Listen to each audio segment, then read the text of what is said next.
Hello everyone, welcome back. Study ম্যাথামেটিক্সে প্রত্যেকে স্বাগত জানিয়ে ক্লাস 6 থেকে chapter 18 page number 208 video part number 15 করব। আজকে আমরা নিজে করি 18.1 এর অঙ্কটি করব।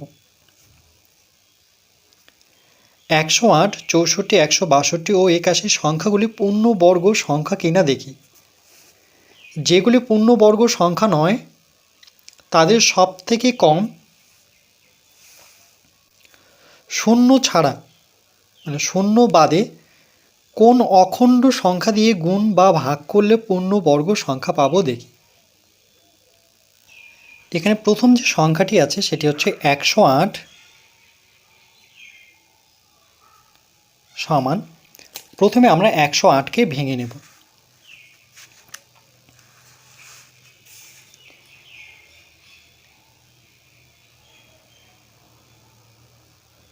প্রথমে 2-এর ঘরের নামতায় 1 যেহেতু ছোট 2-এর থেকে, তাহলে আমরা দুটো সংখ্যা নেব, মানে 2-এর থেকে বড় দেখাতে হবে। তাহলে 10 হলো, 2-এর ঘরের নামতা পড়লে 5 দুগুণে 10 পড়ে থাকলো, তাহলে 8, 2-এর ঘরের নামতা পড়লে 4 দুগুণে 8।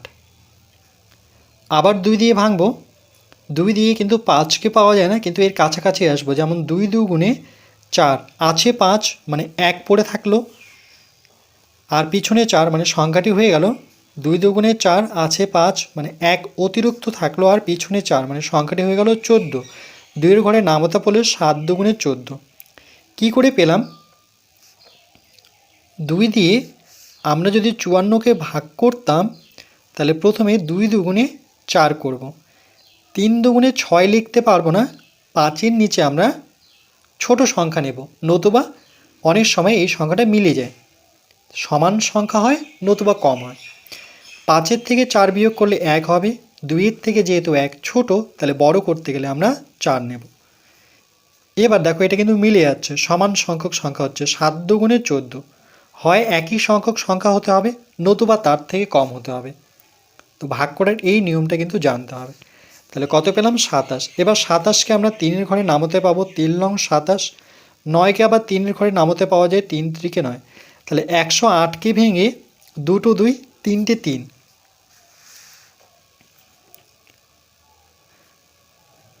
2 2 আর 3টে 3 সমান 2 2 এর আমরা বর্গ করতে পারি, গুণন 2 3 এটাকে আমরা বর্গ দেখাতে পারি, যেহেতু 2 3 তাহলে 3-এর বর্গ মানে 3 দুবার, এর জন্য এখানে 2 বসালাম, কিন্তু দুবার করেই নেব। এখানে যেমন একটা অতিরিক্ত থাকলো, এর জড়া কিন্তু নেই, তাহলে এখানে 3 পড়ে থাকলো কিন্তু। তাহলে আমরা লিখব যে সুতরাং 108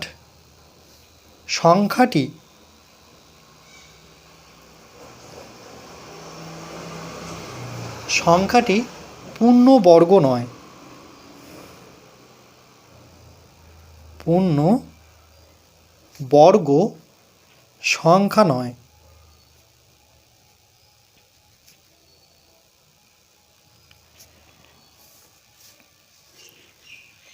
তাই লিখব সংখ্যাটিকে, অর্থাৎ 108কে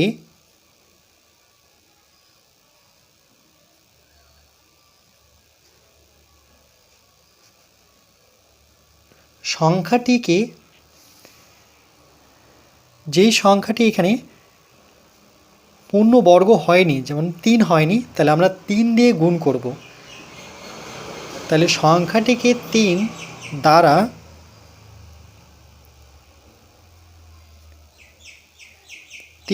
গুণ বা ভাগ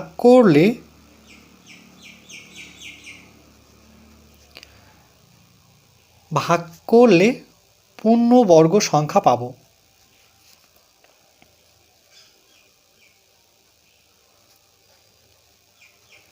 পূর্ণবর্গ সংখ্যা পাব। এর জন্য নিয়মটি এখানে লিখে দেওয়া আছে।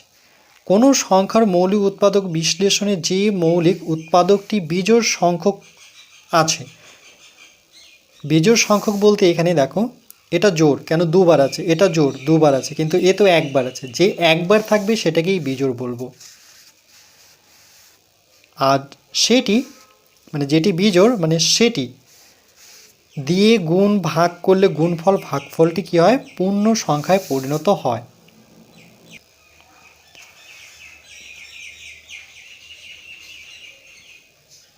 তাহলে এখানে আমরা লিখব যে তাই 108 এর সাথে আমরা প্রথমে 3 গুণ করব। যেমন এর বাম দিকটায় 3 গুণ করলাম, তাহলে এই সংখ্যাটির ডান দিকেও কিন্তু আমরা 3 গুণ করব। তাহলে এটা যেমন আছে তেমনই লিখব, 2 বর্গ, 3 বর্গ, একটা 3 তো ছিলই, আর একটা 3 আমাদের গুণ করতে হবে। তাহলে এবার কিন্তু দুটো 3 হয়ে গেল। তাহলে 2 বর্গ, 3 বর্গ আর দুটো 3 মিলে 3 বর্গ, তাহলে পূর্ণ বর্গ হয়ে গেল। আবার একবার কি করতে হবে, ভাগ করতে হবে 3 দিয়ে। যেমন গুণ করেছি, তাহলে 108 এটিকে আমরা 3 দিয়ে ভাগ করব। তাহলে এখান থেকে যে সংখ্যাগুলো দেখে দেখে বসাবো, 2 বর্গ, 3 বর্গ আর 3 এই পর্যন্ত ছিল সংখ্যাগুলো। এবার গুণ যেখানে দিয়েছি সেখানে আমরা ভাগ চিহ্ন দিয়ে 3 দেব। তাহলে এখানে এই 3-এর সাথে এই 3 কাটবো মনে মনে, তাহলে পড়ে থাকলো 2 বর্গ, 3 বর্গ। কেন কাটলাম সেটা এখানে দেখিয়ে দিচ্ছি। আমাদের ছিল 2 বর্গ, 3 বর্গ গুণন 3 লিখে তারপরে 3 ভাগ অবস্থায় ছিল। তাহলে এখানে ভাগ মানে আমরা সাধারণত জানি এই সংখ্যাটা নিচে আসবে, কার, এই পুরো সংখ্যাটা লবের নিচে হর আসবে। তাহলে হর হবে 3, লব হচ্ছে 2 বর্গ, 3 বর্গ, 3 এই 3 কেটে গেল। তাহলে 2 বর্গ, 3 বর্গ থেকে গেল।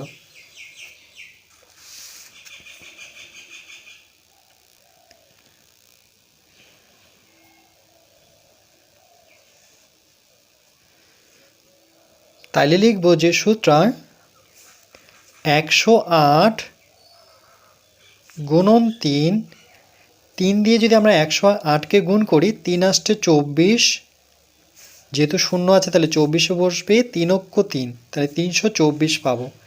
কি করে করলাম,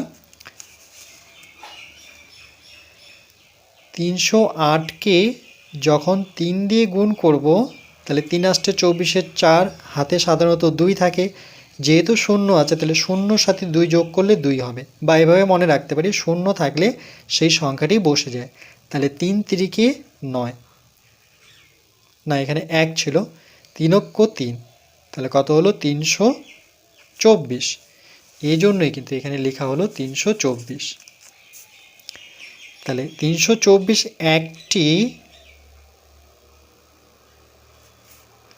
পূর্ণ বর্গ সংখ্যা, পূর্ণ বর্গ সংখ্যা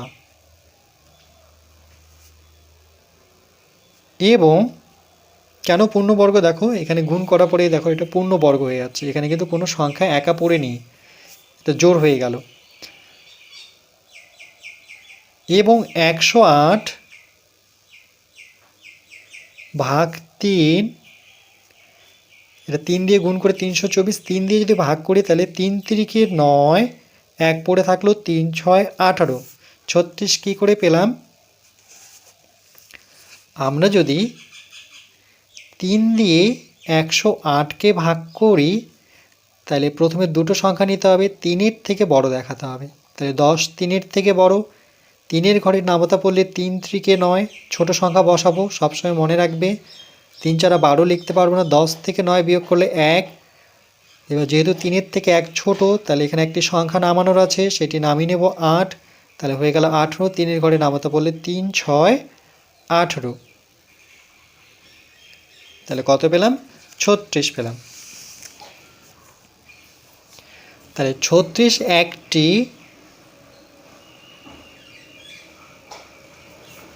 পূর্ণবর্গ সংখ্যা, পূর্ণবর্গ সংখ্যা। এটি আমাদের উত্তর। 36 কেন পূর্ণবর্গ? কেন কি 6 6 36, আর এই সংখ্যাটা তো ভেঙে দেখতে হবে। যেমন এখানে যদি বলি তাহলে 3 3 9, 9 দুগুণে 18, দুটো 18 গুণ করলে 324 পাবে।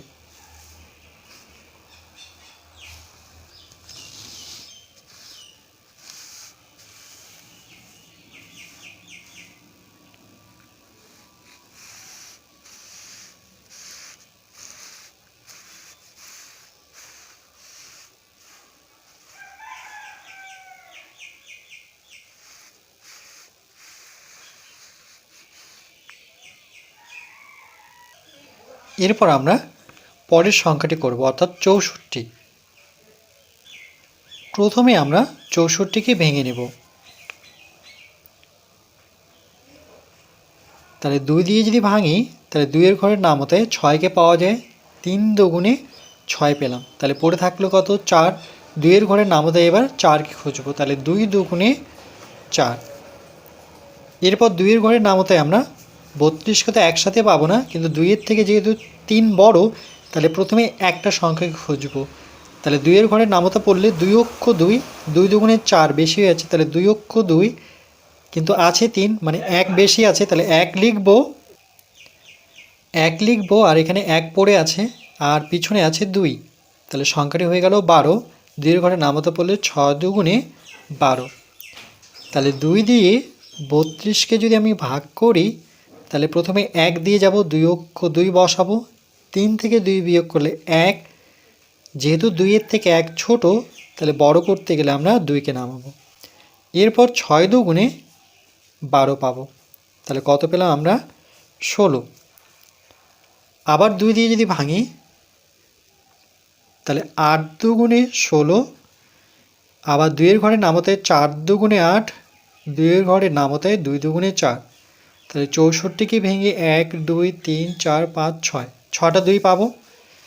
তাহলে 2 গুণন 2 গুণন 2, 4 5 6, তাহলে সমান দুটো 2, 2-এর বর্গ, এখান থেকে দুটো 2, 2-এর বর্গ মানে জোড় পাচ্ছি, এখানে দুটো 2, এখানে একটি জোড় পাচ্ছি, তাহলে এখানে কিন্তু কোনো বিজোড় সংখ্যক নেই, তাহলে এটি হবে পূর্ণবর্গ। তাই লিখব সুতরাং 64 সংখ্যাটি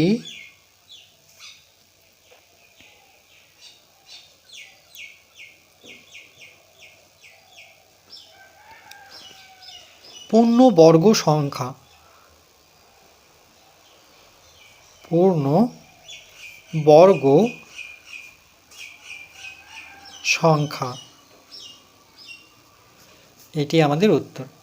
পূর্ণবর্গ হলে পরে 2 লাইনে অঙ্ক শেষ হয়ে যায়, কিন্তু পূর্ণবর্গ না হলে পরে আমাদের কিন্তু সেই কারণটা উল্লেখ করে দেখাতে হবে, দেওয়ার পর সেটা আমাদেরকে পূর্ণবর্গ কী করে নিয়ে আসতে হয় সেটা কিন্তু করে দেখাতে হবে। এরপর 162,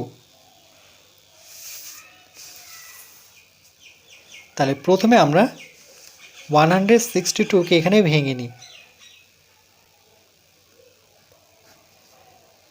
তাহলে প্রথমে আমরা 2 দিয়ে যদি ভাঙি তাহলে 1 তো ছোট, 2-এর থেকে ছোট, তাহলে বড় করতে গেলে দুটো সংখ্যা নিতে হবে, তাহলে সংখ্যাটি হয়ে গেল 16। 2-এর ঘরের নামতা পড়লে 8 দুগুণে 16, তারপরও পড়ে থাকছে 2, 2-এর ঘরের নামতে 2 অক্ষে 2।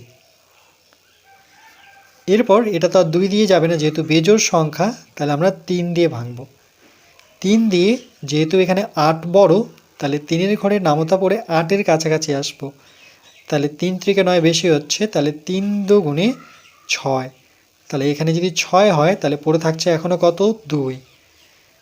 3 দুগুণে 6 আছে 8, তাহলে 2 পড়ে থাকছে আর পিছনে 1, তাহলে 21, তাহলে 3-এর ঘরে নামতা পড়লে 3 7 21।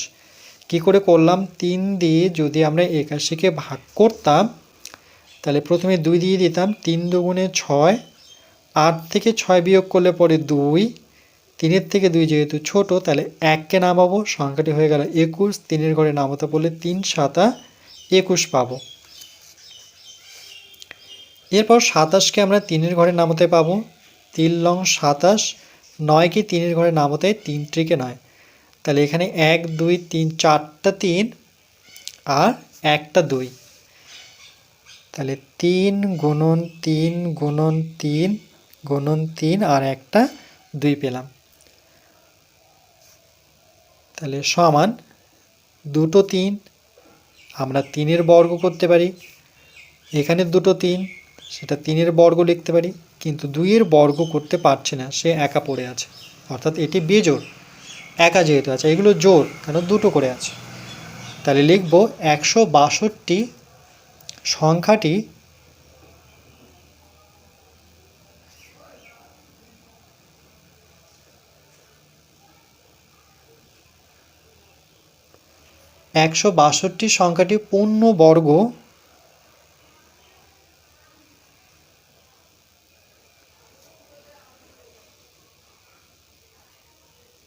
পূর্ণবর্গ সংখ্যা নয়। তাহলে সংখ্যাটিকে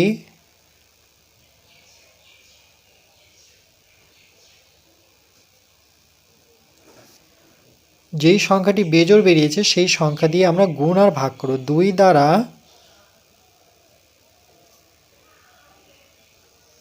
গুণ বা ভাগ করলে 2 দ্বারা গুণ বা ভাগ করলে সংখ্যাটি পূর্ণবর্গ হবে।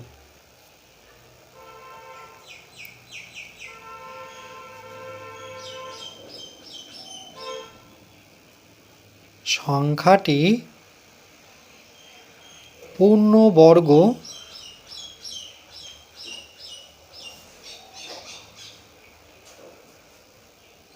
সংখ্যা হবে। লিখব তাই 162 সংখ্যাটিকে আমরা 2 দিয়ে গুণ করব, যেমন 162কে 2 দিয়ে গুণ করেছি, তাহলে এই যে সংখ্যাটি পেলাম ডান দিকে সেটিকেও আমাদের 2 দিয়ে গুণ করতে হবে। তাহলে 3-এর বর্গ গুণন 2, এটা ছিল, আর একটা 2 আমরা গুণ করব, এবার কিন্তু দুটো 2 হলো, তাহলে সমান 3-এর বর্গ এবার দুটো 2 পেয়েছি, তাহলে 2-এরও বর্গ হয়ে গেল, তাহলে এটা জোড় সংখ্যা হয়ে গেল, এখানে কিন্তু আর বেজোড় পড়ে থাকলো না। আবার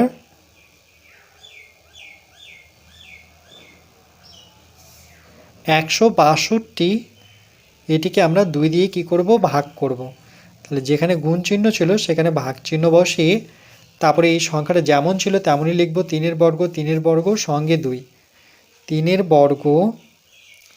বর্গ গুণন 2 ভাগ করতে হবে 2 দিয়ে, তাহলে এই 2 কেটে গেল, তাহলে পড়ে থাকলো 3-এর বর্গ। কেমন করে কাটলো, এখানে ছিল 3-এর বর্গ একটা 2 আর সেটিকে ভাগ করতে হতো 2 দিয়ে, তাহলে ভাগ বলতে এটা হর এটা লব, তাহলে লব থাকে উপরে আর হরটা আসবে নিচে, তাহলে এই লব আর হর কেটে গিয়ে একই সংখ্যা যেহেতু, তাহলে 3-এর বর্গ পড়ে থাকবে, এই জন্য 3-এর বর্গ পড়ে আছে। তাহলে 162 গুণন 2, তাহলে 2 দিয়ে 162কে যদি আমরা গুণ করি, 2 দুগুণে 4, 6 দুগুণে 12, 2 হাতের 1, 2 × 2 আর 1 3, তাহলে কত পাচ্ছি 324, তাহলে সে 324 একটি পূর্ণবর্গ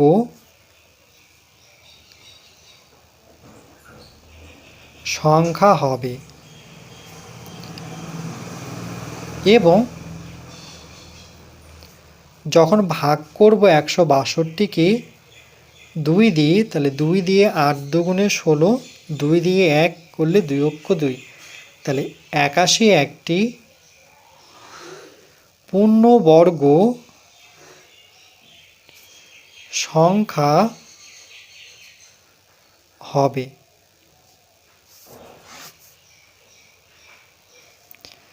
এবার 2 দিয়ে 162কে যদি ভাগ করতাম তাহলে প্রথমে 8 দুগুণে 16, পড়ে থাকলো 2, এবার 1 দিয়ে 2 অক্ষে 2, তাহলে কত পাচ্ছি 81।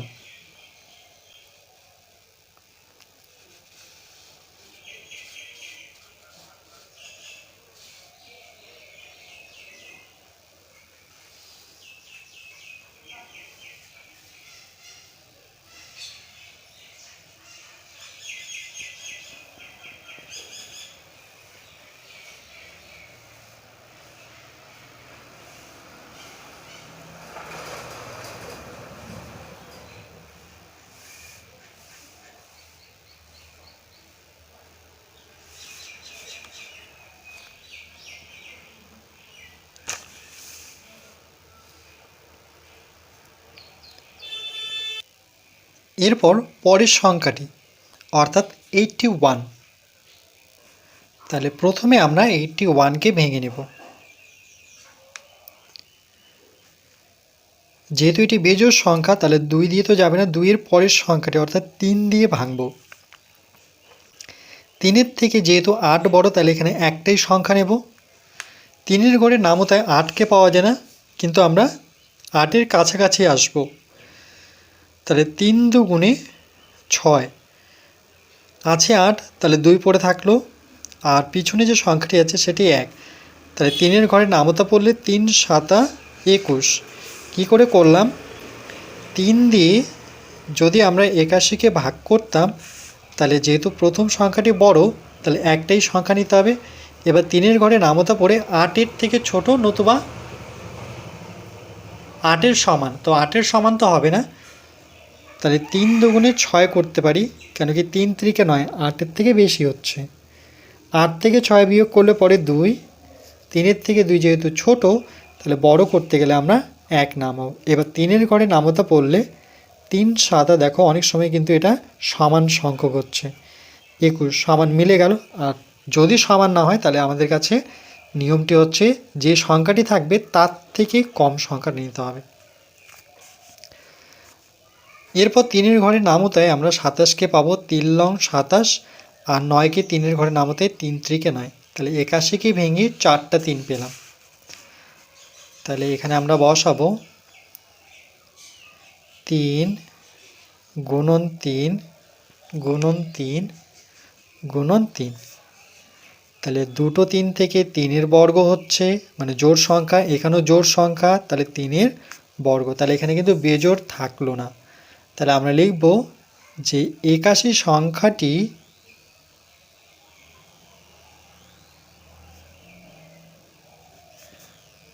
পূর্ণবর্গ সংখ্যা।